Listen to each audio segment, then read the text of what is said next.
कंटापड़ा block अंतर्गत देवी और कंदल नदी में बेआईन बाली चालाण बंद करने और बाली माफिया दौरात्म्य विरुद्ध में कार्यानुष्ठान ग्रहण करने कंटापड़ा ब्लॉकर ग्रामवासी माने दाबी करछंती। कंटापड़ा तहसिल अंतर्गत अंढेई साही ग्रामवासी माने आज यह दाबी को नहीं कटक ग्रामांचल एसपी कार्यालय और जिलापाल को एक स्मारक पत्र प्रदान करछंती।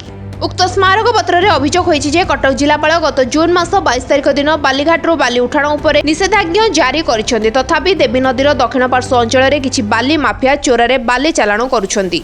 आम गाँव में बर्तमान बेआईन बाली चालाण करुँच गोटे घाट लीज अवस्था से कलेक्टर बंद कर बेआईन बाली चालाण करते कम्प्लेन कले भी कहीं किसी एक्शन नौना थाना अधिकारी कहले सी आसुँच देखिए जाऊँच किसी एक्शन नौना से आम आसलु कलेक्टर देखा कलु एसपी पाक आसु कम्प्लेन नहीं आमर बालीघाट जोड़ा लीज दिखाई ताकू सरकार 26 तारिख बंद कर किंतु से दिन ठारू किसी असामाजिक युवक जबरदस्त भाव में अंडेई साही संलग्न बड़ खरमंगार पश्चिम पट पश्चिम दक्षिण पट एवं अंडेई साही संलग्न जगार जोर जबरदस्ती दिन और राति हाइवा फोकलिन मेसीन लगे बाली चोरा चालाण कर चोरा चालाण करने सहित से असामाजिक युवक मैंने राति समय सेठी विभिन्न प्रकार असामाजिक कार्य करने सहित भयंकर परिस्थिति सृष्टि कर जहाँद्वारा कि आम जीवन जीविका से पिला छुआ धरी घर कर रहा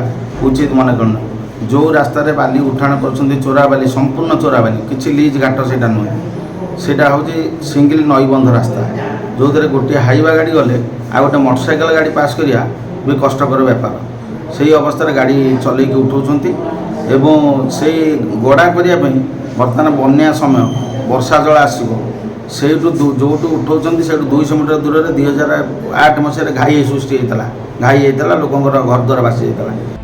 ए संपर्क में बारंबार ग्रामवासी माने तहसीलदार को अभियोग कले मध्य कौनसी सुफल मिलुना। बाली माफिया माने विलंबित राति रे बड़ बड़ मेसीन साहाय्य बाली उठाउछंती।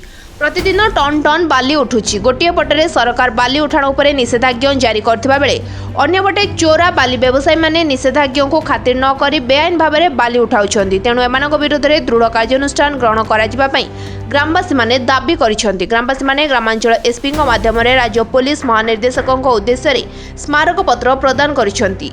सुब्रत पात्र रंजिता जेना नेतृत्व में एक प्रतिनिधि दल जिलापाल एवं ग्रामांचल एसपी को स्मारक पत्र प्रदान करिसेंती। कटकरू विभूतिभूषण तराईଙ୍କ रिपोर्ट लिव लाइफ ओडिया।